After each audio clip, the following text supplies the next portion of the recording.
السلام عليكم ورحمة الله تعالى وبركاته. بسم الله والحمد لله والصلاة والسلام على سيدنا مولانا محمد رسول الله وآله وأصحابه ومن والاه. اللهم تقبل منا صيامنا وصلاتنا. اللهم وفقنا لصيام رمضان وقيامه إيمانا واحتسابا. اللهم طهر قلوبنا لك واليوم العرض عليك. اللهم افتح مسامع قلوبنا لذكرك.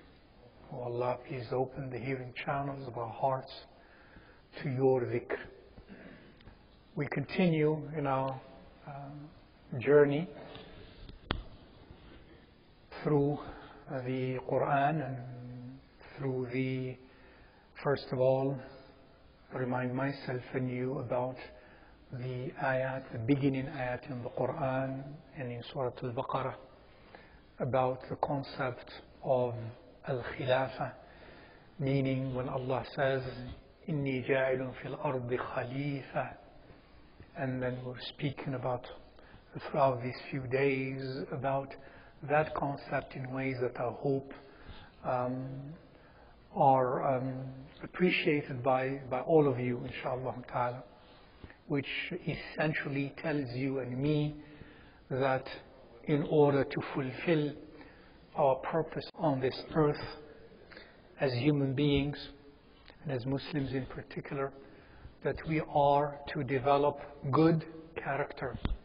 We are to have akhlaq and adab that are consistent with the divine beauty and the divine majesty, and that we strive to do that in all aspects of our lives, in our ibadat and in our adat and muamalat, in matters of worship, of religious, spiritual matters, oral matters, spiritual matters, or in matters of regular concern of worldly life, trade, business, politics, whatever. All concerns of our lives, we must develop and adorn ourselves with the characteristics of beautiful akhlaq, in action and in reaction, in good times and in hard times, at home, at school, at work, everywhere, in agreement, in disagreement, وهكذا. And that led us again to speak about what last night we spoke about, after we spoke about salah and khushu' and salah, prayer, and to have spiritual awareness in our prayer, in our salah. And then it led us to speak about other things, and namely last night about the call of Allah to all the children of Adam to do what?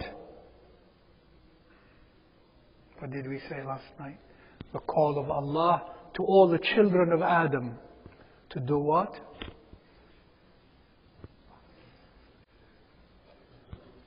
Last night? It was just last night? Maybe you are eating too much. I don't think you do. Some of you, I can see you when you are here, at least those who are here, they eat alhamdulillah a few dates and that's it, at least as far as I can see, and they come in. So that's still very good. So unless some of you go where I don't know, and you eat until you cannot even know where you are. And I'm just asking about last night, and I'm doing it many times now. I'm all noticing a pattern. In some, there is a pattern. Every time I ask, what? I hope this is not on account of what we eat. So, last night, the call by Allah to all Bani Adam is what? About what? Yes, exactly. And that Allah Azza wa Jal calls us to be very careful and not to fall in the same trap that Shaitan laid to our parents. And that was what? Now you remember. Now you remember. That's good. So, and that call is what? To keep your garments. What are these garments? External and internal. External and internal. External, you know, and we spoke about it briefly also last night. And internal, we spoke about it also, but that I would like to hear. What is that internal garment? Taqwa. Taqwa. And we spoke about that, and in the context of taqwa, relating to the external garment, what is an internal characteristic and an internal garment that we should have in the context of taqwa? Haya. The attribute and the character of haya, the khuluq of haya. And that's where we left off last night. And I reminded myself anew, and this is very serious. Allah knows I am speaking from Ya'lamullah, from my heart, first to myself and then to you. And I'm very, very serious about it to all of you, leaders of this community, myself and everyone else. Haya is disappearing. Ittaqullah. Haya is disappearing. And we're allowing that to disappear on account of the choices we make. In the way we bring up our children, in the way we behave with our children, in the way we behave with our spouses, in the way we behave with others. We are Ya Latif. And that happens until, Allah knows, generations from now, you won't realize it until, and it's already existing in some places, Muslims are no different than other cultures in terms of akhlaq, Ya Latif. And we mentioned that Rasulullah said, please listen to this very carefully, of the signs of the hour. The first thing that shall be lifted from the ummah of Sayyidina Muhammad of their deen, he said, is haya and amana. Amana and haya. Honesty, trustworthiness, and haya. This concept we're speaking about. Haya. The way, when you speak to an elder, when you speak to a parent, the way you dress.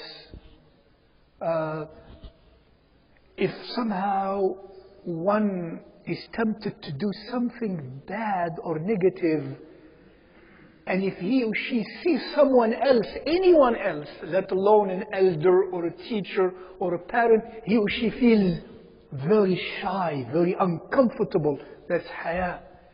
That's gone. And, nowadays, people, adults and young people in the masajid of Allah subhanahu wa ta'ala, some of us behave in ways that are very aggressive and very challenging, very impolite, very rude. This is all because of the lack of haya. And the way we dress or we don't dress. Lack of haya. And the way we answer one another and the way we speak to one another in ways that lack haya.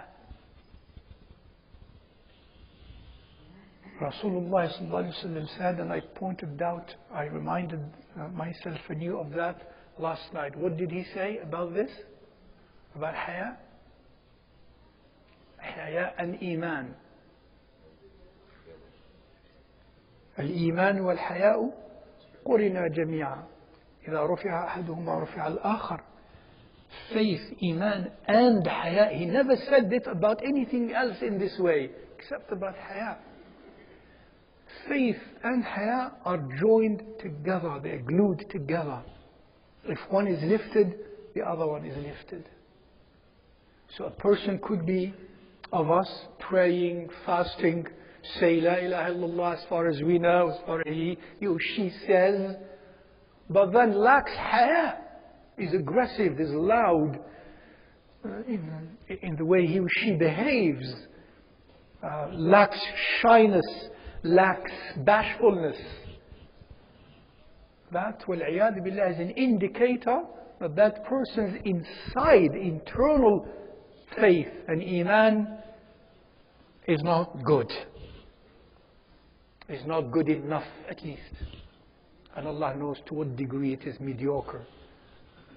قُلِنَا جَمِيعًا إِذَا رُفِعَ أَحَدُهُمَا رُفِعَ الْآخَرُ. One person was somehow criticizing his own brother in the time of Rasulullah sallallahu alaihi wasallam.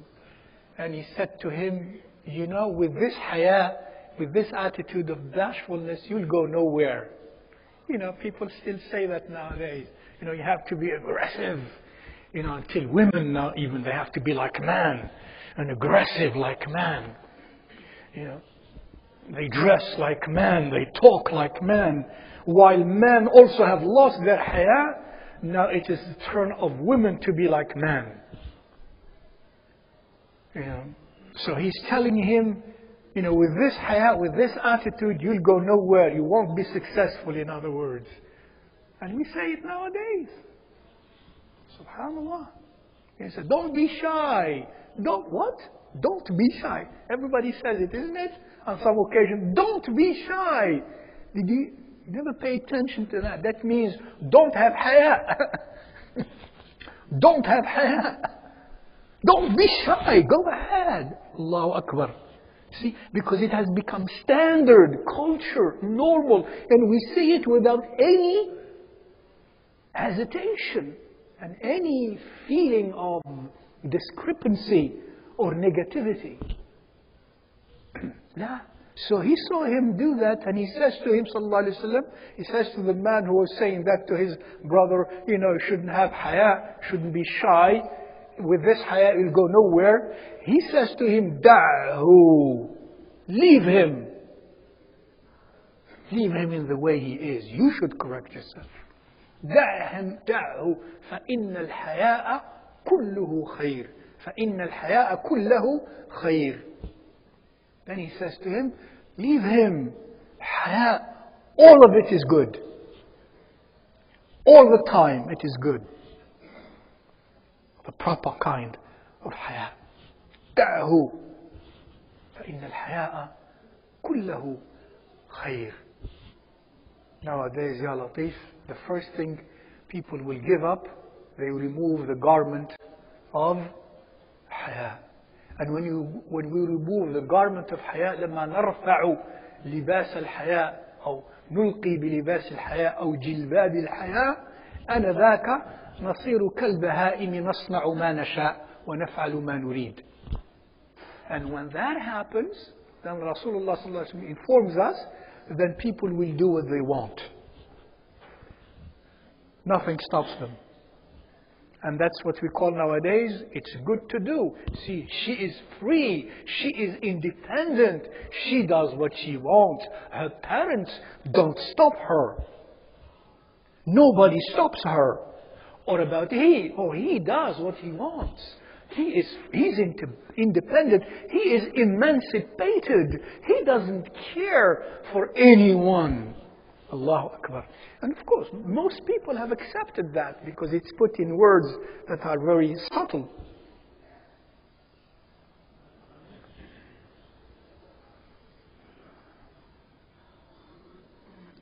When we remove the bab of haya, we do anything. So he said, sallallahu alayhi wa sallam, إذا لم تستحي فاصنع ما شئت. إذا لم تستحي فاصنع ما شئت. In other words, he's saying, once you lose haya, you're going to do what you want. Do what you want. Anybody is nobody. Anybody's word, anybody's opinion, anybody's nasiha, anybody's counsel or advice is the same as yours. So who are you? Removed the jilbab of haya. وَالْعِيَاذُ بِاللَّهِ. In the context of haya, another ayah somewhere else which we recited, I wanted to connect. In the story of Sayyidina Musa alayhi salam in Surah Al-Qasas, when he alayhi salatullahi wa salamuhu, after having run away from the Pharaoh, and he crossed the desert, and then on his way to Midian, on his way, finally, after many days and nights, hunger and thirst, and with extreme patience, he encounters a group of nomads, trying to fetch water for their cattle. And he observes on the side were two women. They were trying to keep away, to keep away so that they're not hurt, or somebody doesn't hurt them or their flock. Imagine this young man, these young boys and shepherds of camels and cattle. They could be rough and tough. And so if they mix their own flocks with theirs, they can give them trouble. So they wait. They're stopping their sheep or their cattle from mixing with the others. So he noticed that they have something, they have a concern there. So he goes and addresses them. ما خطبكما? خطبكما. What is al-khatb is the difficulty, is a challenge. So, in other words, what's holding you back? So they said, our father is very old. Shaykhun kabir. So that's why we have ourselves to come and do this. So he, sallallahu alayhi wa sallam, alayhi salatu wa salam, wa ala rasulina salatu wa salam, he helps them. He's courteous. So he does that for them. He does that for them. In which way we shall see.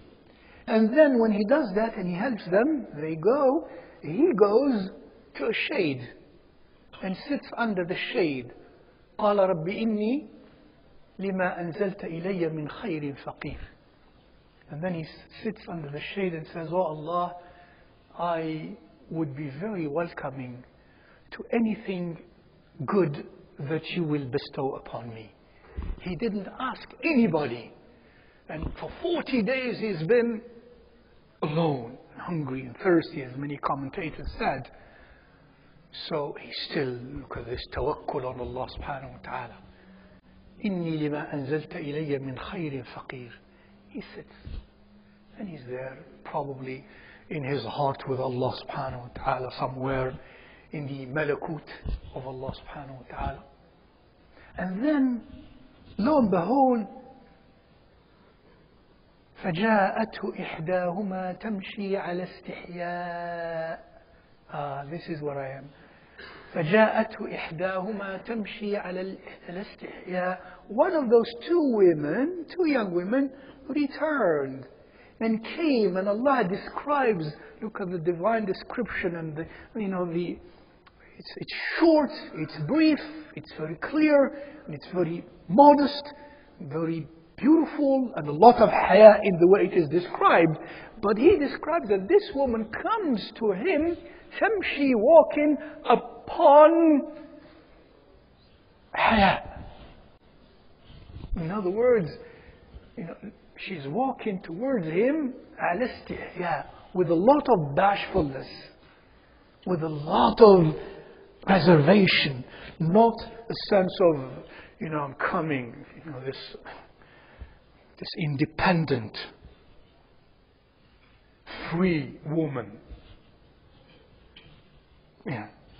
coming like, of course you could be very independent, very free inside. When you are so independent and free inside, truly from the world, and free in Allah Azza wa Jal, you are very rich. That, however, doesn't mean that you have to be externally vulgar and rude and aggressive and rough and tough. That's disgusting. Nowadays, many people find that beautiful. So, جاءت تمشي على استحياء, walking with such bashfulness, such timidity, such reservation, as though she's walking on a ground that is called haya. Tamshi ala istihya. And you see that nothing is broken, nothing is damaged, nothing is hurt. تمشي على استحياء. Some of the commentators describe probably what she looked like and what she was doing, and well, those are all speculations. But the point is, she had a lot of haya.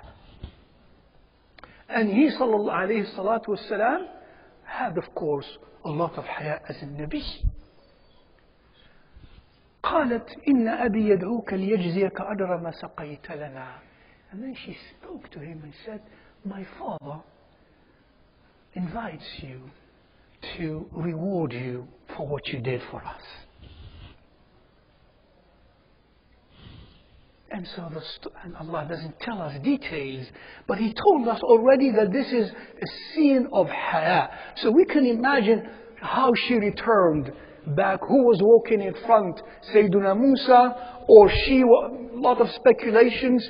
The point is that that has happened with a lot of haya. She was not like walking next to him and talking like ha ha ha ha, a loud voice, and showing that she is independent. أعوذ بالله من هذا الوقت ومن هذا الزمان ومن أهل هذا الزمان منا نسأل الله الفرج. So some ulama say actually he walked in front of her and she walked behind, and yet she was leading him to their house. How would he know? That he told her, I keep walking in front of you, and if you see that you have to turn left or right, you pick a pebble and you throw it in front of me to the direction I should turn. Haya. And he doesn't walk behind her, not to observe and to remark or to notice her physical,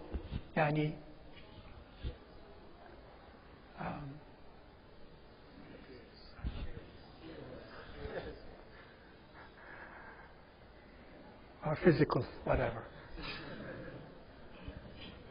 Out of haya. Out of haya. Anyways, they arrive, and then the story again is very concise, and Allah tells us, and she tells her father now, قالت يا أبت استأجره إن خير من استأجرت القوي الأمين. Many don't know what this is going on here. Actually, most commentators, I don't think they mention anything like this.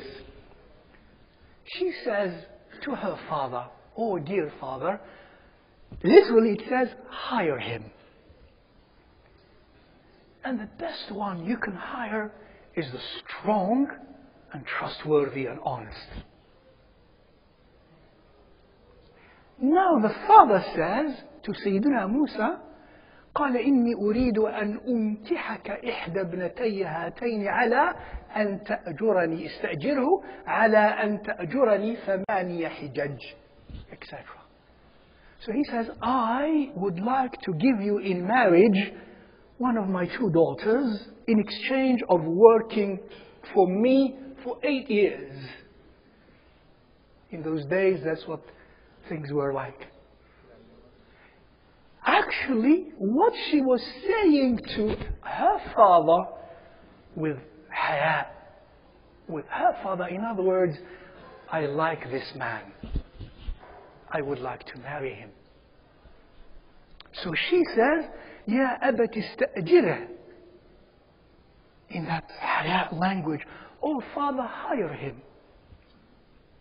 Because the dowry in those days could be you work, the young man works for the family, for the father, for a certain number of years they agree to. They agree to. That's the dowry. So in other words, she's saying, I would like to marry him in exchange of a dowry to work for us. And she likes him.